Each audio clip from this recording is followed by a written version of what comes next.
સાતમ આઠમના મેળા બાબતે પૂરતી તકેદારી રાખવામાં આવી રહી છે. એનું જે નકશો લેઆઉટ પ્લાન છે એને ડીકન્જેસ્ટ કરી 30% સ્ટોલ્સ અને જે એના બીજા આપણા જે બીજા રાઇડ્સ છે એ ઘટાડવામાં આવી રહી છે, જેથી પૂરતી સ્પેસ ત્યાં મળે.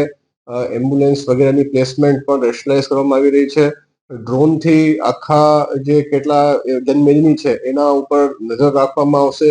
દરેક સ્ટોલ ઉપર ફાયર એક્સટિંગ્વિશર ફરજિયાત રાખવામાં આવશે. સીસીટીવી જે છે એની સંખ્યા વધારવામાં આવી છે, જેથી જેમ જનમેદનીની સંખ્યા જે કેપેસિટી કરતા સરખામણીમાં આવે તો એડવાન્સમાં આપણે 3 લેયરની સિક્યુરિટી રાખી પબ્લિકની એન્ટ્રી બંધ કરી શકીએ. જી, 30% સ્ટોલ્સ અને રાઇડ્સ ઓછી કરવામાં આવશે, જેથી સ્થળ ઉપર વધારે જગ્યા પબ્લિકના મુવમેન્ટ માટે ઉપલબ્ધ થાય. અમુક જે એમરજન્સી એક્ઝિટ છે જે અગાઉ બંધ રહેતા હતા, ફોર એક્ઝામ્પલ પોલીસ સ્ટેશનની સામેવાળો જે ગેટ છે એ પણ ખુલ્લું રાખવામાં આવશે, તથા જે બીજા એક્ઝિટ્સ છે એને પણ પહોળા કરવાની વાત. એમાં પણ હાઈકોર્ટની સૂચનાઓ, સરકારના બધા ધારાધોરણ એ બધાનો ચુસ્તપણે નિયમ પાલન કરવામાં આવશે.